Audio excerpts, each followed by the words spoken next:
Hey, Grant and Eric. It's Monday, the 31st of March. Hope you guys are doing good. So I had grand plans for a video today. I have plenty of ideas. I wanted to talk about their Google April Fool's jokes and the one they're doing right now with the Pokemon Google Maps and the history of those. That would have been really cool, right? I wanted to talk about Twitter and how people use it to live tweet stuff like I did earlier, because I had a bad experience with live tweeting tonight because someone spoiled the ending of a TV show I really wanted to watch on Twitter. I also wanted to talk about like this book I'm reading, Atlas Shrugged. It gets a lot of flack for being so controversial and fueling the Tea Party's crazy radical views, and I wanted to defend the book a little bit because it's actually a really good book with lots of really interesting points. However, I'm not prepared to make like a coherent, educated sounding statement about how I feel about that book or any of those topics I just mentioned, because I am just simply not prepared, and I have a test tomorrow, and it is 8:30 at night right now, and I just got home. So I have some stuff to do. So I figured I'd maybe try to study for my test by telling you guys how exciting my test is going to be. It's not that exciting. I don't think it's that exciting, but I'm going to try to make it exciting for everybody. So it's on anthropology and archaeology, the origins of humans. Sounds cool. Turns out it's kind of dry. This test specifically is on the origin of agriculture.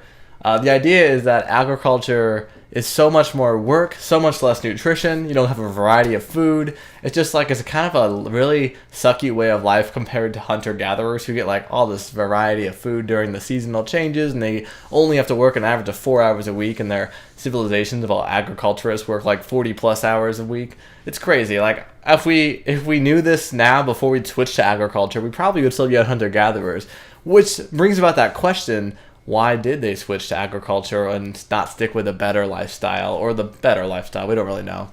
And of course, little side note here, our agriculturist society is greatly improved thanks to stuff like penicillin and science and all that good stuff that just made the quality of life way better.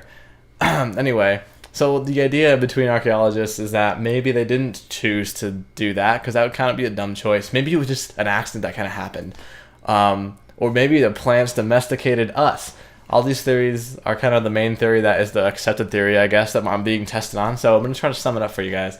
Basically, we're going to go with rice here because that's like the easiest one for me because I don't know a lot about corn. That's why I still have to study. Or I guess maize, because corn actually wouldn't be able to exist in the wild because we've altered it so much. But anyway, with rice, it only exists on the shores of swamplands in like Eastern Asia.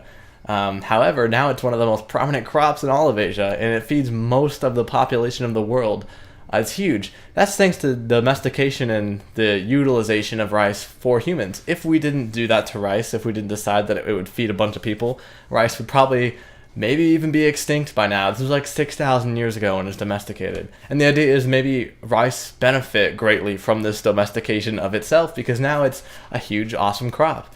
And it makes sense. My teacher said that maybe the rice has an advantage to die and then force the people to plant new rice fields because it's spreading the rice around.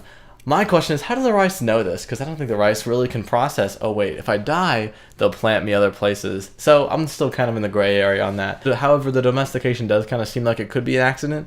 They whack the rice reeds and then the rice falls into the boat. They eat them, come back the next year, whack more. As they're whacking these rice that are falling off, they have this brittle holder in the little rice holder thing. It just easily falls off. Those are the rice that get planted more because they keep knocking them off. Over time, all the rice is now like really brittle and easily breakable, which is this domestic rice that we know of today, which is just basically domestication. I guess I should have said that first. It just means it's been genetically altered to make it easier for us to use and eat and farm. That's kind of the rundown of my test. Sorry this video is kind of lame, but I hope you guys have a great rest of your week, and I'll have a good video for you next week, hopefully about Atlas Shrugged when I finish that, or maybe the Google thing if you guys don't take that, because that's a really good idea. Anyway, you guys have a good week, and I will talk to you guys later. I don't have a cool sign off yet. Stay fantastic. Steele and Eric's.